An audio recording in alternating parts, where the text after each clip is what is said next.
We'll come back to these later. I think it's the creamy horseradish sauce and the cocktail sauce are pretty self-explanatory, and those are my personal two favorites, which is why they're there. Give us a heads up on what Barkeep Vodka is. Yeah, we have a spirits line too, and I think you mentioned, Vince, that you don't drink bourbon, and that was what we started out with. I've been excommunicated by a few friends because of it. Yeah. No, I'm in a judgment-free zone. Yeah, I mean, if you like Coors Light, I mean, I'm right there with you, but some IPA guy is going to judge you like crazy. Right. So anyway, we have a spirits line, and started out with a partnership with Cardinal out of Cardinal Beverage out of Bloomington. So we can talk a lot about Bloomington today if you want to, and they help get us in the game because we were already in groceries with the retail cocktail sauce and all the other seasonings and things like that. And they approached us about doing a collaboration project. So I said, well, our number one selling cocktail on the cocktail list at our restaurants is the Elmo Cola, which was a thing that our bartenders concocted, which was Maker's Mark infused with Luxardo cherries and vanilla bean. Okay. And then we'd serve it with a side of Coke or Diet Coke and a little glass bottle on the side. So it's kind of like an adult cherry cola. Sure. And people love it still to this day. This has been a few years now. And so I said, let's do that. And it took off. But I said, we're in the retail business. If this rolls, we'll probably take it back into our house versus it was more of a co-pack and licensing agreement. Yep. For them producing the product, and it did take off. We sold like 18,000 cases, I think, in our first 12 months, which is pretty solid for a spirit. And so maybe about a year and a half, 2 years later, we opened up our own facility and we started doing it ourselves. And they were so helpful too. The guys at Cardinal, they knew it from the get-go, and they're advocates for craft distillers all around Indiana anyway. They do a lot of lobbying to help their industry out, and so they were just great partners and helped us get on our feet with our own facility down on the south side of town. So we launched Barkeep eventually because the first 4 products were all pre-made cocktails, ready to pour cocktails, espresso martinis and Cosmos and the Elmo Cola and an old fashioned. And I was like, I'm not the guy that orders from a cocktail list typically. I like my drinks neat or on a large cube or maybe vodka soda, something simple. Yep.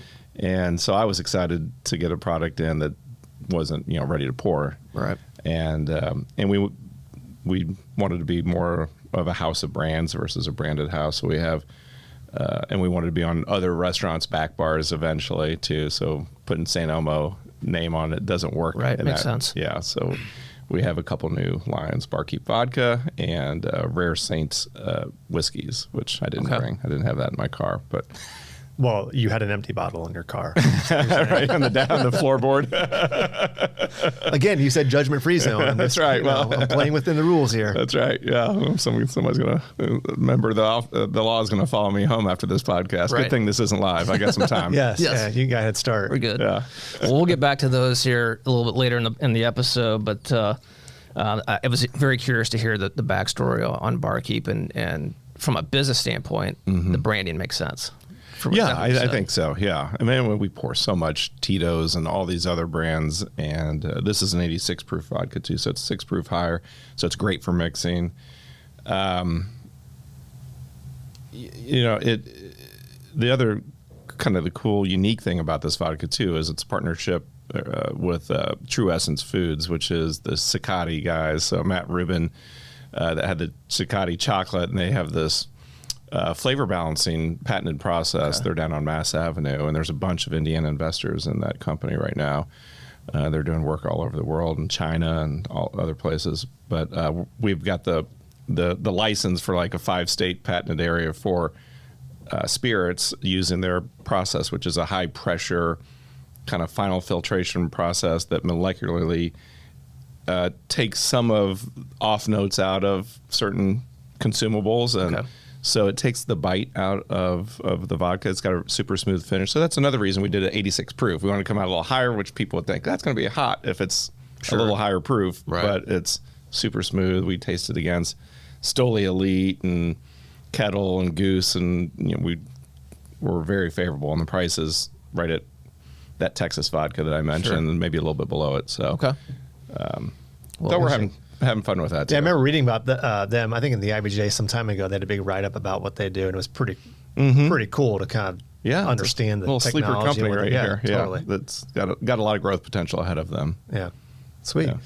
Yeah. So we started off by mentioning one of my favorite words, Bloomington. Yes. And as we kind of transition back into a cold open here, summer is winding down. Fall is near. I mean, we're in Indiana, so there's going to be at least one more week of like 110 degree temperature somewhere hidden around in September. But we have football season kicking off, and it has kicked off. It's the early, pardon the pun. It's the very early part of the season. So as Indiana fans, we still have a lot of optimism.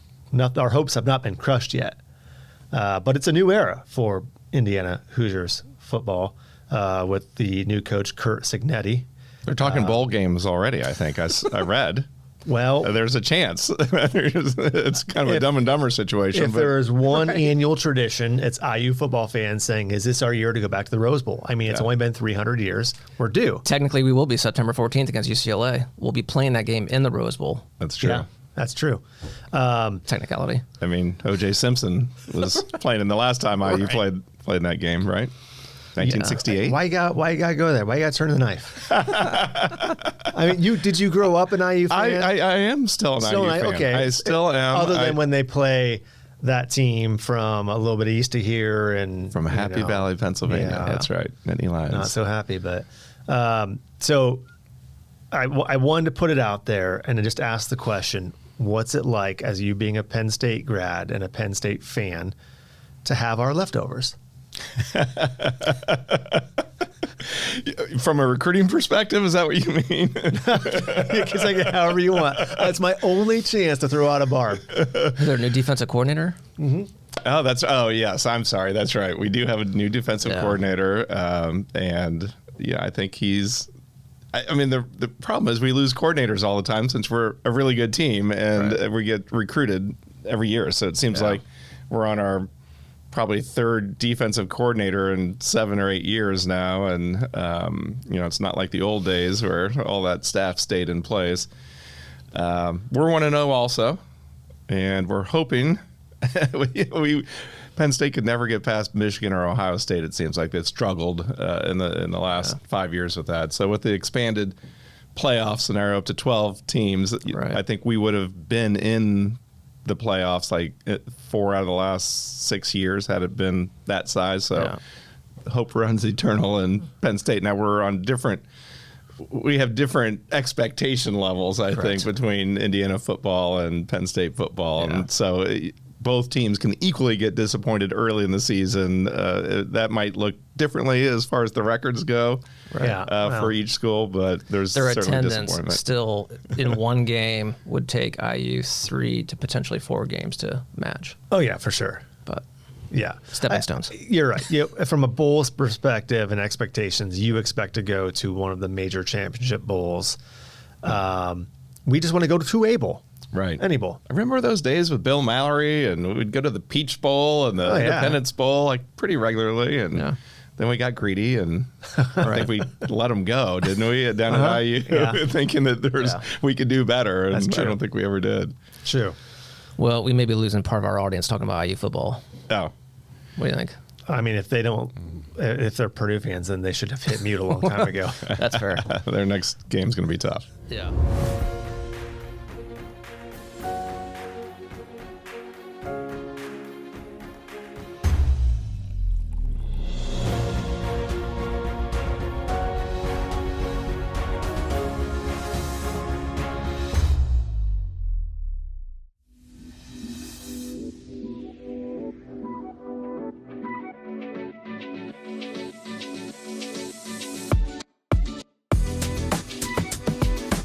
Hey guys, welcome back to another episode of the Industrious Podcast. Thank you all for joining us from wherever your podcast, or if you're joining us on the Assessa YouTube channel, thank you for doing so. We greatly appreciate you tuning in. By the way, if you're on that channel and you haven't subscribed, please do so. You don't have to be an IU football fan to do it. We accept everyone. It doesn't cost you a dime. And also, once you've hit that little subscribe button, hit the little notification bell icon so you can be alerted when new episodes like this one drop. All right, we've got a spicy episode for you today. You like that? Guest is Mr. Craig Huse of Huse Culinary. Craig, welcome to the Industrious Podcast. Hey, great to be here, Vince and Joe. Thanks for having me. You're welcome. Yeah. We like to start things out by providing a little background intro on our guests. So if you want to kind of give everyone a little background, where you grew up and maybe working your way into where you are today. Okay. Yeah, my story started in Bloomington, Indiana, and that's where I was born and raised. Went to Bloomington High School South. I was a Panther, and but obviously, as all of our stories it starts with our parents. My parents were Shortridge graduates here in Indianapolis. That my father went to IU and ended up staying down in Bloomington eventually. I think he had one job after college that took him to Cleveland, but then was back in Bloomington, Indiana, and that's where the family was raised. He got the opportunity to buy into an Arby's franchise. He was a manager and operator, and the owner partner moved on to something else, and so he became an Arby's franchisee. I think he had unit number 60 down on East 3rd Street in Bloomington. Yeah. And then went on to Noble Roman's Pizza. So I kind of grew up in a restaurant family, started working at a restaurant called Mustard's. Actually, it was Poor Richard's when I started working there. Rick Coombs owned Poor Richard's and sold it to my dad. And, I started there washing dishes at 14 when that got converted over in 1984. And I got the bug for the restaurants. I just absolutely loved it. And what's not to love working in a college town restaurant anyway? I mean, I'm 14 years old, and there's all these pretty servers and hostesses there. And, I'm the young kid. And I still sometimes feel like the young kid in the company, even though I'm 54, because I always think of how I started. And that's called strategery. Exactly. And then I went off to Penn State School of Hospitality Management once I kind of felt like I was loving the restaurant business, working in the family business. And from there, worked for Houston's Hillstone Restaurant Group, recruited on campus. And I worked in Washington, D.C. for a couple of years before coming back and rejoining the family business. Yeah. Let me ask you. So my wife grew up in most of the time in Bloomington. She moved around a bit. I think they moved to Bloomington when she was in 6th or 7th grade. She went to Bloomington High School North, but she went to Purdue. And everyone says, "Wait, you grew up in Bloomington? You went to Purdue?" And for her, it was kind of expected that you would just go to IU. Like it was just another extension of high school. Yeah. And so she just wanted to change.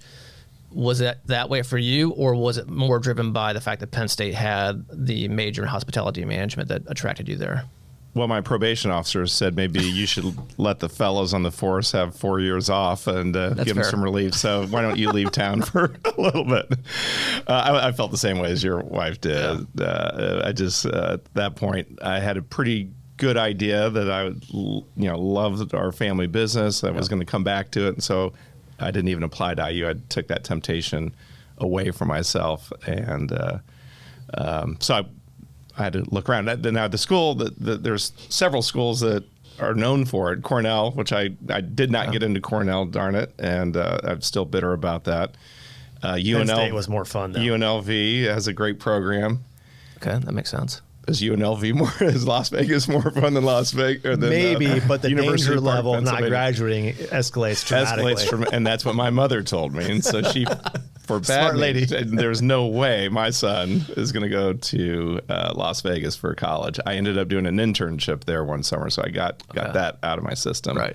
And so Penn State was where I chose to go. And it was great.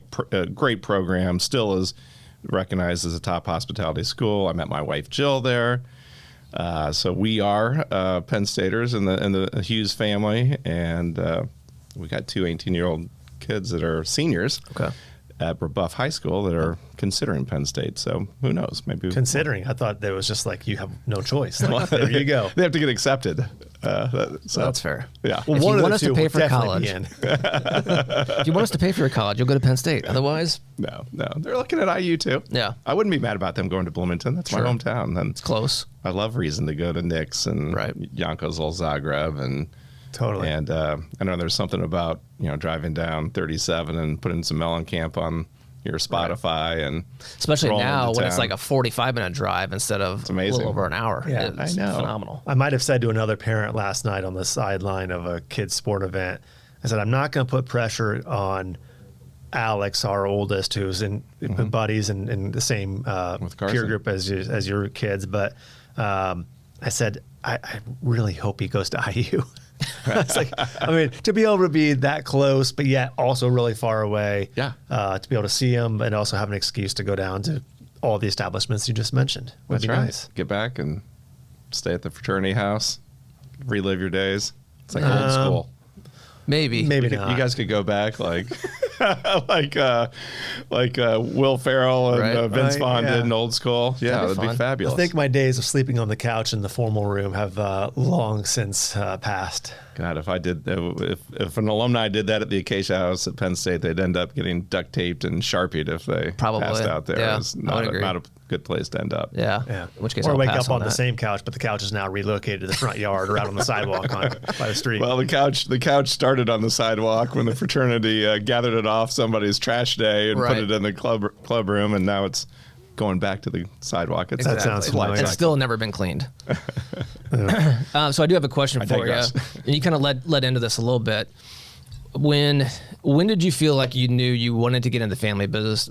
So it's the two-parter. That's number one. Number two, you did do some other things before you came in. If you were talking to the 22-year-old Craig today, would you, and they have the same opportunity, would you recommend they go do something else or somewhere else for a first couple of years before coming to the family business? Yes. I mean, I think there's great entry-level positions, especially in my industry, for somebody in high school to get their feet wet and get exposed to the industry. But then, yes, if you're going to get your first real position, management or whatever, I would recommend in any family business that you go and do that somewhere else, because family businesses don't really train you at all. I mean, there's no program, at least in our business. It wasn't like we had a human resources director at the time or anything like that. There's no structure. It's kind of like fill a hole, and I think that doesn't get the person teed up, and plus it doesn't really let them build their own confidence as an independent success story somewhere else, and then take that back. So I would highly recommend it. I thought working at Houston's Hillstone Restaurant Group, which are still great operators, was kind of like my graduate degree in the hospitality business. They worked me super hard, and I learned a ton. I got exposed to some true professionals, and I took what I could and brought it back. And now I recruit from that company or similar type of companies that were offsprings of the Hillstone. So to get like-minded people, it was so great. It was a great experience. Yeah, makes sense. Was it the experience at 14 working in mustards that really triggered your passion for this industry? Yeah, I remember my first memory of really being interested in it was in I was summer of '84, and my dad had, I think, acquired a Rick Coombs restaurant there, and we were doing a family vacation in California. We went to the Summer Olympics. Okay. We went to San Francisco. My oldest sister had just gotten married, so it was just my middle sister who's older than me, and my parents. We went out there, and my dad was trying to hit every restaurant that he could to get ideas to bring back for his new acquisition that was going to be Mustards in Bloomington. And he's taking pictures, and I'm helping him steal menus and all this stuff. And it was very intriguing, just the whole thought process of designing a new concept. So that kind of got me excited. And then I jumped in as a dishwasher, and had an interview with the GM, who's still one of my security questions. Who was your first name of your first boss or whatever.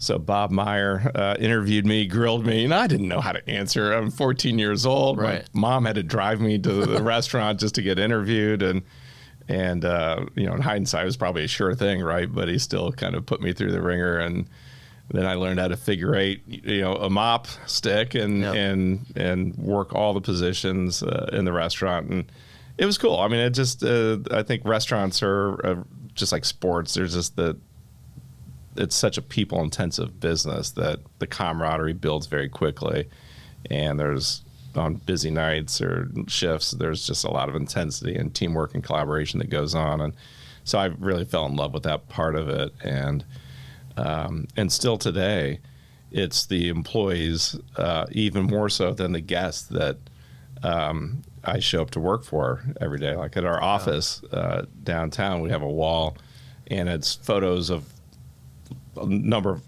probably 40 of our key employees over the time, and it's just kind of a reminder that's who we go to work for every day from a leadership position. Is we help support their careers, and they support the guest experience, and it's a circular success story there. So I love the employees. I love a lot of my friends are guests, and sure, and that's what I loved about fine dining versus quick service restaurants, which my dad was very much still loves quick service restaurants.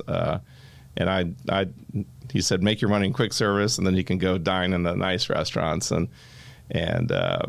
once I got my experience at Houston's, I kind of never looked back. I did look back, but my heart was kind of in fine dining. And so our company kind of split eventually from the Arby's Heartland Beef side, which we had up to, I think, 36 units at one point, and some other concepts. Sure. And to St. Elmo, which launched the more the fine dining side of our business, which I ran. So in 1986, when the St. Elmo's opportunity happened, I was too young to know, but I assume that at that time, St. Elmo's was already an icon restaurant here in Indy. Yeah. To the extent you can share, like, how did that opportunity come about? Was it a place that your dad, I mean, it's kind of like the Holy Grail, if you will, I assume. So had your dad already been pinging him like, man, I'm from Indy, I would love to own that someday? Yeah, so it was 84 years old, so obviously it's been around proven for a while. successful. Yeah. Although downtown was a little bit different then. It was very sleepy at the time. It was sleepy. And Harry Roth and Isidore Rosen were the owners of it, and they didn't have any family interest in the business. My dad was in the restaurant business already, quick service with Noble Romans, Arby's, and most of the bankers and the attorneys and things like that were up in Indianapolis. So he'd have dinner at St. Elmo. Sure. And got to know them, and they had no family interested in the business. I think it wasn't quite as sure of a thing as it looks like in hindsight. Like, you had people said, don't do it. I mean, I could show you pictures of what the storefront looked like back then, and it's a lot subtly different and looks kind of dilapidated. There wasn't a lot of money reinvested back into the business for a number of years. I've run into people who said, yeah, I wanted to buy it and got outbid by your dad or whatever. But I think his advisors were kind of split on whether to do it or not do it. And he did it. And obviously it's been one of the best decisions that he ever made. I've been a beneficiary of. I'm trying to leave it in a better place than we found it as well. And the first year that he operated it, it made like $150,000 more than it did the year before. And so I said, the banker said, what did you do? And he said, I just reported all the income. They didn't even have a point of sale system or anything. It was a lot of, I just, followed GAAP. It was a non-GAAP. More cash was used back then than there is today. That's for sure. That's great. So going back in time a little bit, we've talked about your father. When he graduated IU. Steve Huse. I don't even know if I've said his name yet. Yeah, Steve Huse. A legend in my mind, and my good friend. Did he have, when he graduated from IU, was his intent to get into the restaurant business, or did that just happen? I think that he fell into that. Was just a job. Yes. Yeah. I need a job. I graduated college. He worked for a company called Ransburg, which I think was a paint coating business. Oh, yeah. ITW Ransburg. Yeah. Oh, yeah. He was their top salesperson, a junior salesperson for now you're speaking our language. Yeah. Right. Yeah, exactly. Okay. And then I don't know what brought him back to Bloomington, but there was this I think he worked at like a boat sales place, and he was sales. He was business all the way. Yeah. And somehow he got involved with this guy that was got the rights to do the first Arby's, and I don't know if it was in the state of Indiana, but definitely down there in the southern part. And so he was the operating manager, and the guy, like I said, moved on to something else, and my dad was able to buy him out, and then just kept rolling into restaurants after that. Never looked back. Well, if I'm in Steve's shoes and I have to choose between living in Toledo, Ohio, where Randsburg is based, or Bloomington, Indiana, that's a pretty easy decision. Yeah, that was a great, idyllic place to grow up, and just you could ride your bike everywhere, and just college towns. And now, Joe, you're talking about Alex is starting to look at schools, and it's fun to go on these campus visits. And for me, just I want to go to every campus I can because they just remind me of Bloomington, Indiana. I love it. Yeah. I love the atmosphere of a college town. Yeah, definitely. Agreed. So I want to fast forward a little bit. We've had guests on here from a variety of industries, from healthcare to banking, construction, manufacturing, etc. But seldom do we have someone. I mean, you obviously bring a different perspective of being in the hospitality industry. But you also bring a different perspective than a lot of our guests in that family-owned business and a transition or a succession plan that's taken place.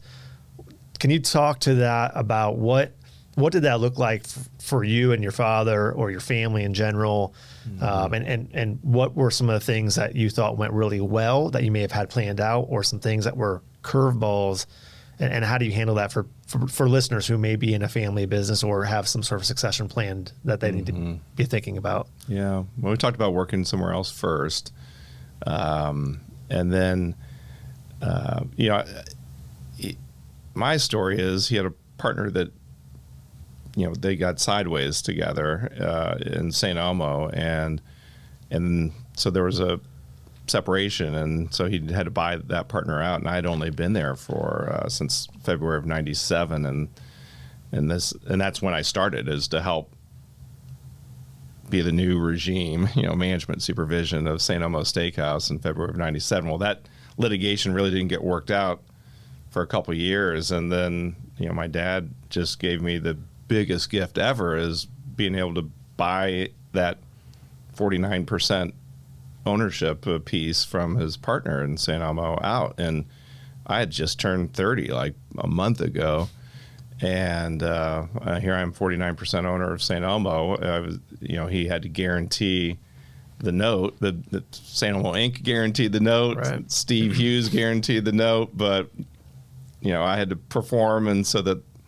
enough distributions were created that the note would be paid and tax consequences. So I didn't see any money for years because I was so in debt. So on one hand, you're like, holy shit, this is awesome. Yeah. On the other hand, you're like, holy shit. Yeah. Right. Exactly. And the appraisal of the business didn't even come out to meet what I was committed to buying the other partner out for. So that was a little challenging too. So I didn't even get a sweetheart deal at the time. But it's really, and I talk about that, to be able to have control of your own schedule, and these are things that I try to convey to my kids too. I mean, what a gift, and the time value of being able to invest in something at a young age and have that growth opportunity and getting that debt paid down and building up the value of the business was great. From success, so that was how I got in, and so I don't know if that's a traditional way of getting into the business at all from an ownership perspective. And then we've done some estate planning, obviously, since then, and taken advantage of he's 82 now, and still involved from a eyes on the business and guest perspective type of thing. But he pretty much claims he retired at 50. And of course, he's still very involved now in a way too. Sure. So I don't think he quite retired at 50, and he's probably more involved sometimes now than he should be at 82. Right. So it's like, but he has a great eye for things. He's always kind of points out some opportunities to me, and when things get scaled where we have 6 restaurants now, and he'll zero in on like something like a condiment that wasn't perfect at one of the restaurants or something like that, and so that dials me back in. It's all about the fundamentals, and he's always going to be the fundamental of hot food hot and cold food cold, and service and attention to detail type of thing. So so you hit on one of the key things. I had 2 more things I had noted down. One of them which was, so you got this iconic restaurant, but you can't rest on the laurels. Like, you still have to do the things that got to that status, but at the same time, still try to innovate in some way without ruining what built the place. Yeah. And I think you guys have done that very well. Even more so than that. And we get this question all the time, like, oh, you're just riding your dad's coattails. You're gonna put it on cruise.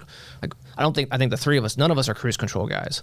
Like, we're happy. We're fortunate to have a building block, a foundation, if you will. But what's next?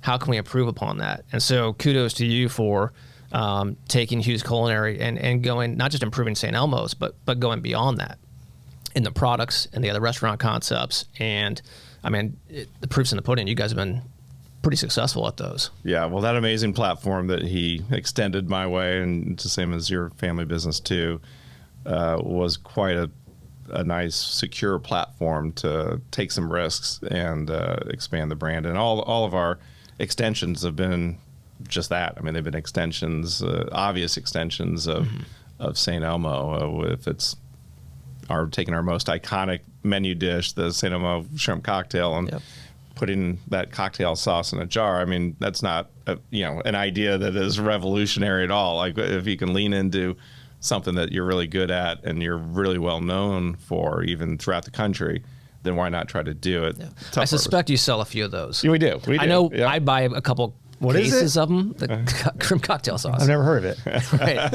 That is my favorite holiday gift to send out to certain customers, because, I mean, it is what it is. We'll buy a couple cases and I'll put in another, like a holiday card, and send it off around. My favorite tradition is having someone, particularly to the restaurant, that's not familiar with it, and just being like, oh, this, you got really lather on there. Like, it's so good. And then just seeing the expression, you're like, yes, that was classic. We did that. It might be a little mean, but yeah, we did that about a year ago. We that. acquired a business in Pittsburgh, had a management meeting here in Indy. The guy from Pittsburgh came. I don't know if he would even heard of St. Elmo's or not. But anyway, we didn't say anything. Like, guys, don't tell him shit about the shrimp cocktail. So we go in there, we sit down, like, oh yeah, we'll take 8 shrimp cocktails, whatever. And sure enough, did that, didn't say anything, and just took the biggest bite, and we all kind of sat there and watched, and it's all of a sudden his face was like, holy shit. We love watching that. It. Yeah, no, it never gets old. No, never gets old. No. So in your world, we constantly in the news cycle right now, particularly because it's an election year, so you hear everything from soup to nuts about the economy. The economy is amazing. The economy is terrible, and everything in between. In your world, what are some of the economic indicators that you guys kind of track to see what revenue cycle might look like, down the road? Yeah, I read and look at, listen to Bloomberg radio, Tom Keene in the morning, try to get a pulse for it. We don't have a pipeline really, so to speak of, like a lot of businesses do. I mean, our pipeline could be, days out. Obviously we have some reservations and bookings that go further than that, but it's pretty short. So I think we tend to be a leading indicator a lot of times to other industries because of, you can dial it back very quickly. Expense, meal and entertaining expenses in any corporation, which is where steakhouses really thrive, in that business to business and government type of entertaining. And what we typically see it is in our cost of goods. So when we kind of have a hedge in that, in a way where sales trends are going down, our cost of goods tend to fall too. And so sometimes our profitability can look pretty flat, even in a down cycle from sales perspective, because just when demand falls, all the food things also tend to fall. And our business runs so center of the plate that the food cost portion of the ticket is much higher than most restaurants too. And so that can work for us and against us. In good times, it really jumps up. In the last 3 years, it's really been pressed pretty high, where I think every restaurant, as we've all read about, and grocery stores are raising prices weekly, it seems like, to keep their head above water. And now that's kind of settled down now. But yeah, I think we're a leading indicator. And we are, the great thing about restaurant industry, we tend not to have layoffs. We tend to be an employment solution for other industries, manufacturing or whatever, that have layoffs and things like that. So I was the unemployment tax is something I don't love restaurants paying the same deal as other industries do, because we tend to never have layoffs, but we pay into it, and we have a lot more people and a lot more natural turnover just because of quick service restaurants, and it's just a first job for a lot of people, and so that money gets paid into the first, I don't remember, so many thousands of dollars. So and our industry gets hit a little bit harder than that. So I don't know if I answered your question, Joe, but we're in it for the long haul. All of our decisions are based on 10-year, 20-year. I mean, it takes so much to invest in restaurants now. I mean, we have a project. Our first project out of state is aimed at in Paradise Valley, kind of outside of Scottsdale. And that's like an $11 million, project to open up a single restaurant. So it's, you have to really think long and hard about how that note's going to get paid off, and the commitment that you got to have to the real estate underneath it on top. Besides that, and so we really have to gear our whole business model towards a long-term, perspective where it's a 20-year payoff, for restaurants that are capital intensive like ours are. Yeah, so I don't know the numbers inside the restaurant world, but I would say on the amount of upfront capital it takes to open one, the time frame for the return on capital has got to be fairly long, unless you're just, yeah. I mean, I don't know what killing it means, but that's significant downstroke. Yeah, we don't tend to really get into the black for a couple of years, and that's ideal. I mean, getting into the black might just be, an EBITDA version of that, right? And it's contributing to general and administrative overhead of the corporate office and that kind of thing before we finally start, getting some sales success and efficiencies. It just takes a long time. Again, we have 830 employees, I think, right now. We only have really 5 street side restaurants. We have an airport operation that only one of those employees falls under as the 6th restaurant. So it just takes so many people. I'm envious of any industry that, like real estate, and takes. Right. Seems like everybody wealthy in this city is in real estate now. What am I doing here? We're shopkeepers and had a conversation very similar to this. Employers. Yeah. It's funny you said that. It's like how many times we've said, well, this investment is the net income is red, but they're covering their management fees, so that's the best start we can. We have a couple of those at any given time. Yeah.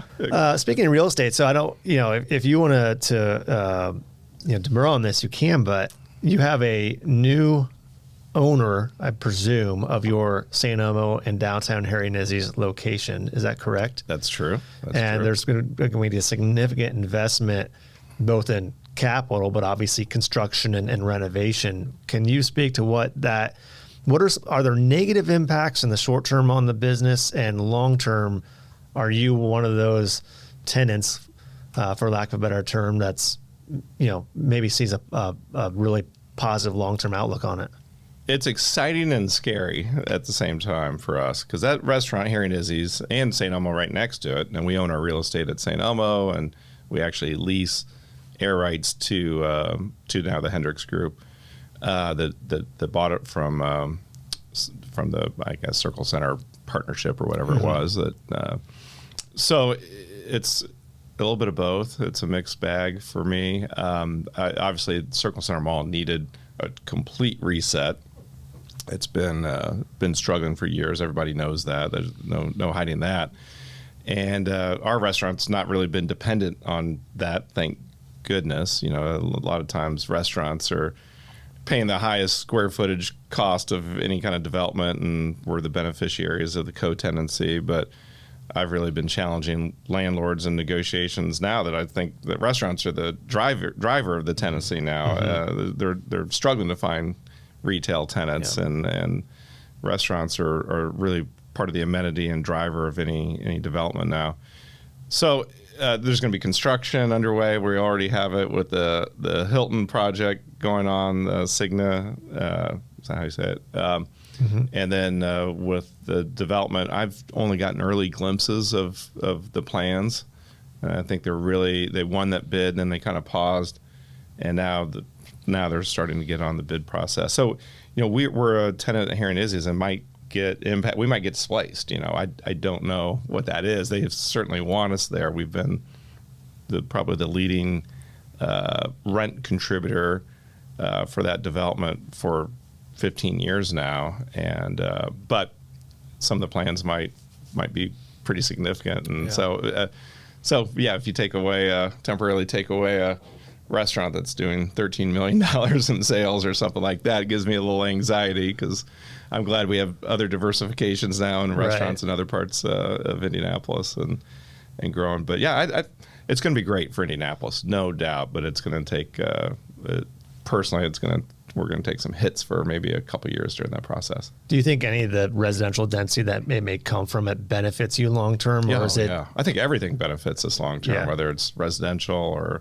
office or whatever they have planned. I think they have some exciting, new, unique retail and experiential things planned for the site, but you never know with the developers, right? They all kind of spitball and throw out some names, and they have some reach kind of tenants that they want to have, and then they use those names to attract some other reach tenants, and then they kind of figure out what who actually sticks as you throw all those noodles against the wall, and so it's a little early for me to get a good grasp of that. But I will say here in Izzy's will be a tenant there for sure. I just don't know what that looks like yet. Right. That's fair. That's all right. Ride it while you got it. Right. Well, Craig, wrapping up, what would you say, again, no pun intended, or maybe there is, but what would you say the secret sauce is for not just St. Elmo's, but Huse Culinary overall, in terms of the success of each concept and what you're trying to stay true to with the growth of each? Yeah, I mean, people talk about culture all the time. I think that's what a lot of our insider guests that are extremely loyal and frequent to our restaurants, and certainly our employees, think that we just have a super strong culture, and that's hard to maintain as you grow, and that's always been the challenge. Right now we're local owner and operators. I know most of the staff all by name, and they know me and our team. So I think that's going to be a challenge for us as we move forward. I mentioned we're looking at having a development, a multi-restaurant development in Arizona, and that'll be a real challenge for us because we just cherish this culture that's been created, and I guess it's born out of a 1902 restaurant that is very authentic and genuine. Yep. And we lean into it very hard, and we don't need to cut any corners or do anything that would denigrate that. We all view ourselves as stewards of St. Elmo Steak House versus owners. My dad and I look at ourselves as stewards. I think our whole team of employees are stewarding that iconic restaurant that really belongs to the city of Indianapolis. And just having that mentality of that location, I think, just spawned to all of our other ones. We're creating what we think are community assets that we hope will be here for a long time after we're gone. And the one, like I said, we're trying to leave in a much better place than we found it. And the other ones we're creating and trying to create that community asset that people love, that's true to Indianapolis, and that's cool that you give gifts, because I think that's part of it too. Like it's a symbol of Indianapolis, right. Some of these brands, and that's where we're at. I think with our Huse Culinary culture is just, and we have vice president of culture and learning, and we really try to drive into being different than other restaurants and doing things that we put the names of our entire staff on the back of St. Elmo's menu. I mean, how many restaurants could do that? Because we hold on to these people for so long, and we give holidays off like 4th of July, Memorial Day, and Juneteenth, and things like that, just because we want this to be a true career for people. And I think the guests appreciate the quality of steward that we attract and maintain by doing those things. They might not be thrilled that they couldn't get in on Labor Day or whatever, but But, we're not Chick-fil-A. We're not closed every Sunday. But we're trying to be dynamic and thoughtful of treating our team as peers and partners in the business. And that's worked for our organization. Yeah, clearly. I mean, that's evident in how long some of your employees have been there. I mean, that's probably also, I mean, I've seen it where guests enjoy coming back because they're going to see John or Jane Doe, who they've known for 10 years. Yeah, that's pretty telling. And got their own the steward business cards. mentality. They I mean, they've got their real estate. The servers and bartenders have their real estate. They're like, they're capitalistic entrepreneurs that are developing their section or their room or their 8 feet of the bar, and they develop their that relationships. clientele. Yeah. I mean, how many times companies say, "Here's my card," and when you make a reservation, ask for me, ask for my section, whatever, and just, I'm sure there's a churn there of people that say, "I want, John's section. I want to be John to take care of me tonight." And to be able to make something that is very transactional become relational is pretty impressive. Yeah, I think everybody that serves a $40 or $50 steak is serving a pretty good $40 or $50 steak. So you got to look at all the other things that you're trying to do to make it a unique and genuine experience. So that's what we do. Without backing off the quality. That's right. Yeah. Quality first. Right. All the time. All right, cool. Yeah. But before we go, good. we do have one thing we got to do. With me. We're only going to Is this a shrimp-free cocktail? Yeah, this is shrimp free. So, oh my God, Chris's ears are bleeding with the crackling in the audio. One thing, and I know I'm not alone in this. If you go to any of the Huse Culinary restaurants that has the iconic shrimp cocktail, you get through the shrimp and you look in your bowl, you find that, hey, I still have sauce in here. And if you're like me or many others, you realize, hey, certainly don't want to waste that sauce. So you got saltines that you usually have on a little plate. And why wouldn't you not want to take the sauce and add it to some crackers and I always destroy their profit margin by asking for extra saltines because I like to put my shrimp on the cracker with the sauce. Do your thing. That's really that saltine really is dipping into our profitability there. Mm-hmm. Well, I don't know how my kids are going to go to college. Good batch. That's a good batch. So this is. We grind the horseradish fresh every day at the restaurant. We small batch the cocktail sauce. So it's we take the root very seriously, and just the simple preparation. Yeah, to put something shelf stable, like we're having the retail St. Elmo cocktail sauce that can be found at which I swear to God, you guys like extra.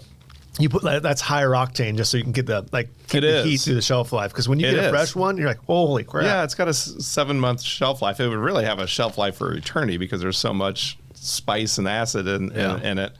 But for the spiciness, it's 7 months, and we put a natural horseradish extract in addition to the base recipe that we use at the restaurant in there to because the mixture of the tomato and the horseradish will make it mild. Like if you've got a quart of sauce from St. Elmo that was made at St. Elmo and took it home, by the next night it would be pretty mild. Oh, really? Okay. So we have to add a little extra natural horseradish extract to the retail version. Well, thank you for doing that. We make it really high, and then if you have a jar of it in the first month or two of production versus the 5th or 6th month, it's going to be unnaturally hot for you. Gotcha. So, yeah. Okay. Good to know.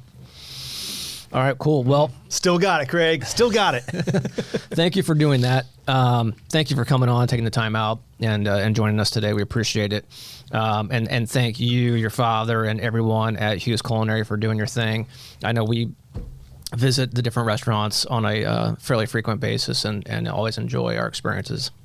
Well, thank you for the patronage and all the listeners that come out and visit restaurants like St. Elmo and here in Izzy's. We're so thankful for that community support, and we want to reflect well back on our community and be active participants. It's we really value what we've received from Indianapolis. We really like to keep all the money here. We try to hire and buy things locally, and the law firms and the banks and all this stuff. And we're in a town that's really dominated by out-of-state restaurants, and with the exception of Cunningham Group and Huse and Potashu and a few others, that we're all pretty close-knit community. We all work well together, the local restaurateurs, but we really depend on that local community, and they've been such great advocates for us over the years. And they were flying on a plane and talking us up to somebody that's coming to Indianapolis, Right. those kind of conversations, it just means a lot to us. Absolutely. All right, cool. Thank all you guys for joining us on this episode of the Industrious Podcast. We appreciate you guys joining us from wherever you get your podcasts. By the way, don't forget, pick up some St. Elmo shrimp cocktail sauce. Also, this creamy horseradish sauce, personal favorite of mine. Shout out to the dry rub. I actually enjoyed the dry rub. The dry rub's good. Anyway, check out all the different products they have. If you like this episode, hit us up in the comments. If you have some experiences at any of the either St. Elmo's or any other Huse Culinary restaurants, throw out some comments. Throw out what your favorite experience, whether it was the first time you ever tried the cocktail sauce, things of that nature. We'd love to hear it. Until next time, guys, don't forget, be industrious.